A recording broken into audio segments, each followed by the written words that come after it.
Ladies and gentlemen, girls and boys, may I have your attention, please? Are you ready to engage in a mind-blowing experience and hear talks about life, technology, entertainment, and business? The next episode of HIPTHER Talks starts in 10, 9, 8, 7, 6, 5, 4, 3, 2, 1, go. Hi everyone, Zoltan here from HIPTHER Talks. We're back again this week, and today we're going to talk about Google's incognito mode, which we either trust or don't trust, but our guest will tell us more about that today. So I have with me today Ryan Patersen, the President of Unplugged. Hi, Ryan. Hey, good morning. How are you? Good. It's nice to have you here. Good. So, after Google employees doubted its incognito mode, millions of users have become even more concerned about their privacy. And is it even possible to protect your privacy in 2022? This is a big question for everyone. Or should we accept the fact that tech giants have access to your personal information? I know that there are some alternative browsers out there, but sometimes it's somehow connected either way to Google, so it's the same thing. So you guys at Unplugged are doing great things. I read about your apps, and so I would like to ask you to introduce yourself, say a few words about your background, and also a few things about Unplugged. Sure. Yeah, again, my name is Ryan Patersen, and I've been serving as the president of Unplugged since about June of this year. My background, I spent 12 years in the United States Marine Corps, and the last half of that in sort of the defense science and technology world. I've spent really honored to be able to serve twice at the Defense Advanced Research Projects Agency, or DARPA. And so those around the world, I think DARPA's got a pretty nice reputation. We're the ones that brought the internet and microelectronics and health technology and things like that. And after that, I started my own company, and it was called IST Research. We built technologies, did a lot of work in communicating securely to populations around the world that are in very hard to reach areas, or maybe places where their government is repressing them or monitoring all of their communications. And I sold that company about 2 years ago, and then was asked by the founders of Unplugged to come and help them take the company to market. So that's just a little bit about my background. All right. So thank you so much. Like I told you, and this time I'm going to share with the audience, I have a bit of a stuffy nose today, but I would have recorded this session even if I was on my deathbed, because it's so interesting. So first, why did you decide to build a startup around privacy? And is there any personal thing behind it? Yeah, there's plenty. Some of what my previous company did was to look at and understand the data exhaust that was coming off of devices and browsers all over the world, to get an understanding of sort of what is being said, what's being talked about. So that was sort of our focus is, what are the large conversations happening in parts of the world? How can we talk individually to folks in a safe and secure manner?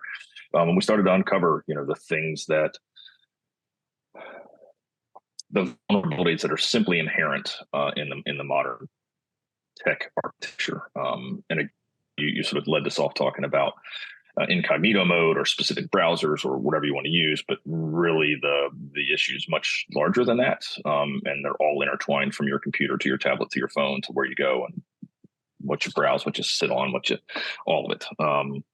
And so, a couple of different, stories that I've given folks.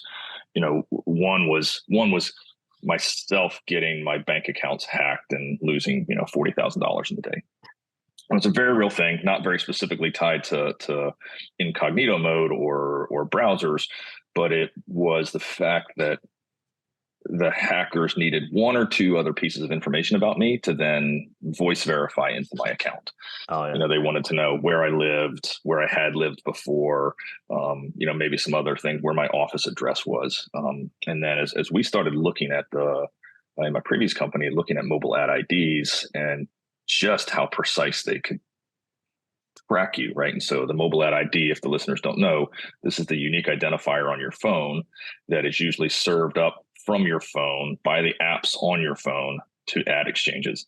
And then they're, that history of you and where you've been and what you've done is then sold and for the purpose of the marketers sending you very targeted advertisements. And again, at the high level, that's like, okay, yeah, I understand. Like that's why the technology is. It's some of the investments that have made our lives so convenient. They're made for that purpose because advertisers can then use the platform to get their messages out. Exactly. The issue is there's no restrictions on who uses those exchanges. So anybody with a credit card, and there was a really interesting research that came out, and this was years ago, out of the University of Washington, and the researchers there found like, for $1,000, they could like track a significant number of people and figure out their entire pattern of life, right? And so the example I give everybody, our former office was in a little historic town in Virginia. The house was in an old house, not old compared to anything you guys have, but old for Virginia. And somebody could have come in with the ad exchanges and put a little box around our office and pretty quickly figured out who are the people that work in that office and who are the people that are just visiting the office. From that, they then turn it from a geo to or geographic look to an ad look. And then they could just put the ad IDs of everybody they knew that worked in that office, and they could figure out everybody in Virginia, where they went, where their commute was, where they stopped, probably where their kids went to school, where they went on vacation, and where they went every day. It's just crazy. It's just a credit card transaction, and you can get that information. All right. So this is the personal story behind it. Then. Yeah. Well, for me, and I think everybody, all of the founding members have something similar. All right. Yeah. And we've all got it. We've all just one more just happened recently. We think about the fact that everybody's like, no, they're not listening to the microphone. They all promise they're not listening to the microphone. And I was out at brunch the other day with some friends in LA, and somehow we started talking about this topping that goes on pizza called hot honey. So honey with cayenne pepper in it. And, everybody's very excited. We talked a lot about hot honey. There was a hot honey mention on the menu. And then like people literally started getting advertisements for recipes with hot honey in it. And everybody around the table got it. Yeah. That's crazy. And it's getting noticed very often by people around nowadays. Yeah. So what's the story of Unplugged, and how was the project founded? Yeah. So, there was, and so just so the listener know, I'm actually not a founder. They had been going for almost a year when they found me, had been working and developing some things. And, there was plenty of sort of media in the 2022, 2021 timeframe about what was possible, and, certain voices being shut off, certain voices being amplified, news stories being hidden, news stories being amplified. I think there have also been, a number of articles out recently that talk through the, just how much of the data is being used by our governments, used by people that are not marketers, to sort of track where phones go, don't go, where they've been, and doing forensics on that. And so I think that was the impetus. There was just a group of folks that, everybody wants this convenience we have from the devices we carry with us. Yeah. Nobody wants to sell themselves at the level they're being sold. And we really think that people don't understand the depth and breadth of how much of their personal data is made available for purchase. Yeah, it's very so that's the impetus for starting. All right. And this is what the foundation was for the Unplugged project. Correct. All right. And again, and the project, right? We've got an app suite that's out and developed now, but we've actually got, I think if you're going to protect your privacy, you've got to have a play in the software and the hardware and the networking. So yeah. It's just not going to do it with just using a VPN. Correct. All right. So tell us more about the team and their responsibilities. Yeah, we're a small team. There is there's probably 20 of us total, and the large majority of the team is comprised of engineers, software engineers from all over the world, actually, that are privacy focused. And at our essence, we're a software company, and then we're partnered with hardware providers and network providers to bring the whole solution together. I'm sort of the only employee that's here in the United States. Most of our team is in Israel, and so I'm working on expanding the U.S. markets and working the marketing side here. Liran Stein is my COO and CFO, and then Ron Karpin is Chief Technology Officer, who's doing all design for the work that we're going to deliver. Yeah, and I saw that a few months ago, Unplugged released an app suite for Android. I'm most probably going to start using that. So could you tell us more about what that suite includes? Yeah, so the app suite, is part of our software offering. And again, by the time we get to 2024, we'll have the whole stack there. But right now, the app suite, one of the things that we realized is all of the app stores then track every app you download. So the App Store knows, and so Google and Android and Apple know the apps that you're downloading. They collect that information. They collect information off of those apps. So we wanted to provide an alternative to that. And so our App Store has none of the tracking. And then we are rolling out a series of privacy-focused apps that go along with that. So right now you've got an app, you've got our secure messenger, the Up Secure Messenger, allows you to do all of the things that you could imagine, has both the handheld and a desktop version. So you can do that secure messaging, allows video teleconferencing like this. And again, each one of those transactions is completely anonymized and encrypted, so that it's like at no point in time do we have any idea what those connections were. We provide the tunnels, but those are not things that we're offering. We've got our own VPN up. There are 12 nodes right now, and that capacity is growing every month. And then there's our antivirus software. And then so we'll continue to have and release privacy-focused mail, file store, and others as we go along. And when the hardware device comes out, then we've got a specific piece of hardware that has been designed from the ground up with privacy in mind. And it'll have its own operating system for that. So yeah, our hardware is sort of in pre-manufacturing right now. We should have our first prototypes in our hands in March, and we'll be offering them to the public sometime this summer, July or August. Worldwide, or? Well, we're going to start in the United States and then Europe, and I'm sure my partners in Israel will be making them available there as well. So how many users does the app suite have now? Yeah, we did a soft launch back this summer.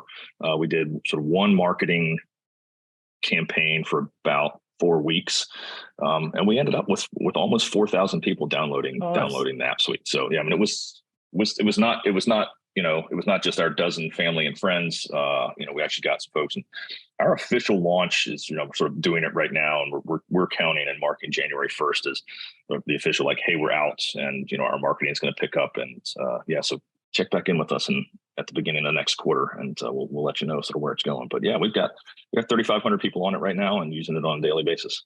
Oh, nice. That leads me to the next question. What can you share more about your company's plans for 2023?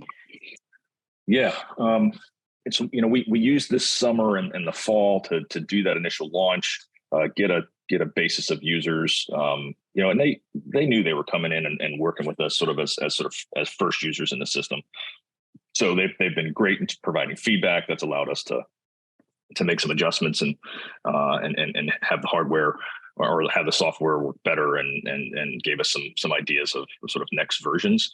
And so, we're really thinking as, January 1st, 2023 is the official launch where we go out and push. And so I think what you'll see in the first half of the year is a rapid increase in the number of users on our app suite. We've got money set aside to do the marketing to hit the target audiences that we're looking for. And then the biggest thing of 2023 is going to be the release of the phone. Yeah, so our phone has got a couple of interesting things. So again, a phone is both hardware and then firmware and software. And so that the operating system is going to be devoid of a mobile ad ID. There won't even be one on the phone with which it can serve up to the apps, right? And so there are some apps that are not going to like that, and the Google mobile services won't work on our phone at all because they do require the mobile ad ID. And so we'll be looking for to provide in our store the apps that don't require it, and then building our own apps. And it's actually we've actually put in it a physical switch to disconnect the battery from the phone. Okay. I don't know if if you're tracking your phone is actually never actually off. It's exactly. always sort of on in a standby mode, and at any point in time, the carriers can stimulate it and get it back to figure out where it is. And Apple actually has you can use Find My iPhone even when your iPhone's off, so that means your iPhone's not off. So just an extra set of privacy to get the antennas turned off and all the compute off if you need that. Nice. So brings us back to the old days with the Nokias and Ericssons and everything, where you can remove a battery. I miss those days. So we also designed a couple of Android apps, and I remember when submitting the applications, and I got scared when I saw that you can enable many things to spy on people and like I said, potentially violate their privacy. So could you tell us some atypical situation when our daily devices that we use and apps can potentially violate that privacy? Oh, there's so many of them. We've been trying to document some of these and share just basic recent news. There's a few things that happen, and really it goes back to the old adage of if it's free, you are the product, right? I mean, exactly. it's and everybody's like, yeah, I heard that, I know that. And I'm like, oh, do you really know it, right? And there's all this interesting talk about Lensa and some of these facial recognition things, right? Send in 5 pictures, they'll send you back a whole batch of really fun avatars. But before Lensa, there was Age My Face, or some of these things where there's all kinds of things, and they spread over Facebook and others. And nobody goes in and reads what it says it's going to do. But Age My Face was taking your entire Facebook profile and everything that was there that was shareable to advertisers and copying it to that face and then pushing it out. They were absolutely training their machine learning algorithms on your pictures. And I thought it was really funny. Lensa's recent press release said, hey, we don't keep your pictures. After we're done with it, we throw the pictures away. And I was like, of course you do. You don't want to store millions and millions of pictures, and you just use those pictures to create a very compressed model of my face. So you don't need my pictures anymore. You have a model of my face. And so the thing that people don't realize is how much of their personal information gets combined with other things and then sent on to others to get after it. The ACLU had an article this summer that talked about the United States Department of Homeland Security and some of what they're doing using those exact same ad exchanges without having to have a warrant, without having to do anything, to understand pattern of life and who those things. And everybody will say, oh, well, it's just the mobile ad ID. It doesn't actually have any private information. And the example I just gave is like, it's this easy to get 2 other pieces of information, then I know exactly who that person is, and then I can follow them forever. Exactly. So there's almost too many to name when you get down to it. There's those type of apps that you have on Facebook where you can find out what type of potato you are, and you just give access to your profile. Absolutely. Yes, exactly. And everybody's like, I saw they were a sweet potato. I want to figure out if I'm a French fry. Exactly. And you do. You give it all that data, and they're absolutely using that data and selling it to others, and it's why you get creepy advertisements. Yeah, it's very scary. So now the holiday season is coming. So could you tell us the most popular scam schemes people can be trapped into over the holidays? Oh gosh, I don't know that I have specific holiday schemes in mind. The only thing about the holidays is you're traveling more, and you're in places where marketers love you to be, where you're at restaurants, at stores. And I think this is another thing people don't realize is, it's not just the mobile ad ID, right? A lot of the advertisers in malls are now using the other antennas on your phone. It's not just using the cellular and the GPS, it's using your Bluetooth. It's now passing that stuff up. That mobile ad ID comes off on a Bluetooth sensor, which is close. They can check that mobile ad ID. They can bring that back and deliver a thing like, oh, you just walked by Ulta. Do you want to come in and buy some makeup? Right. And it's happening. Yeah. Near field and close field and the broader cellular antennas. So all of those antennas have the ability to pass your mobile ad ID onto a collector. So yeah, it's basically when you're going shopping for Christmas, maybe you get tricked by such an advertising scheme that is legal, basically. Well, they are, but then it's one step away from not legal. And let's be real clear. There's you look at some of the scams that it seem to target, sort of the elderly folks in our population, where they get an email that says a thing that, hey, click this link and you'll get this stuff. But there's nothing that would prevent those same folks from purchasing the data from a mobile ad ID, putting an ad in that has a link that ends up not being just a viable marketing link, but does end up being a malicious link. And people are like, oh, I do want 50% off of those slippers. And you click on that, and then, who knows what that brings and how much ownership they then get of your phone. Yeah, exactly. So now we know that our privacy is not at best protected. So could you maybe name some simple steps on how we can protect our data or our audience, basically?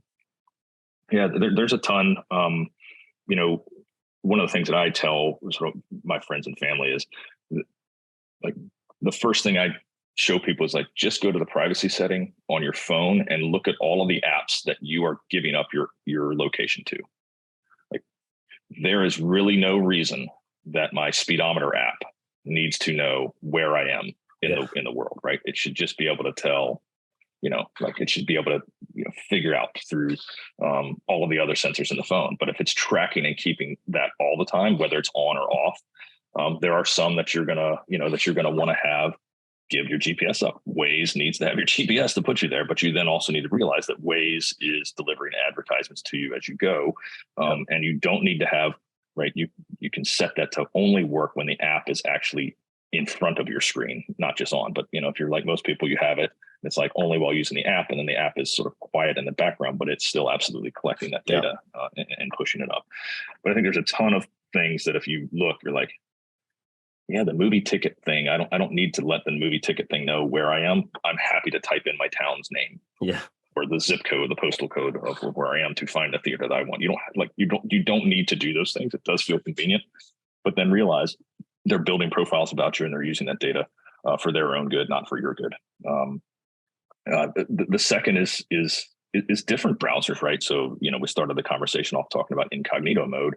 And I think, like, everybody realizes that, yes, they are listening through your microphone, and incognito really isn't incognito. So, there are specific browsers, DuckDuckGo and others that folks can use that really don't do those things. And then the other is, think about what your privacy is worth from a financial, like, and again, shameless plug for us, but on all of these things, if there was a series of applications that you could pay, essentially the same as your Hulu or Netflix or whatever monthly account, and none of that data gets passed up to providers, is that worth it? Yeah. Right. Is that a thing that you would be willing to do? I was challenged by a colleague as I started talking about privacy a lot. And he's like, hey, what we still don't have for privacy is, sort of the seatbelt save lives ad campaign. Like, what is the real threat to me? Like, if you don't wear your seatbelt and you're even in a minor accident, you can get very badly injured or killed. What is the threat? We've been trying to describe some of those in various different podcasts like this. And I think folks really need to do some personal digging as well. Like you do need to educate yourself on exactly how much data comes off of your phone, and it'll be eye-opening for sure. Yeah, so basically people should start searching for privacy literacy, right? Because that's the term used.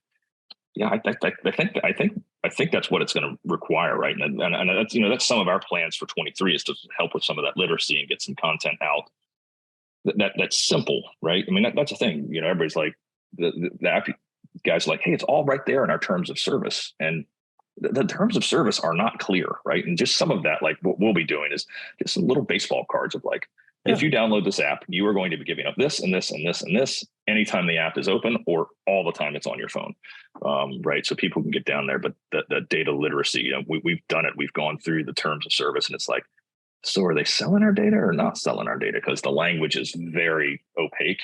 But what it turns out is they don't really say anything, and they're selling your data.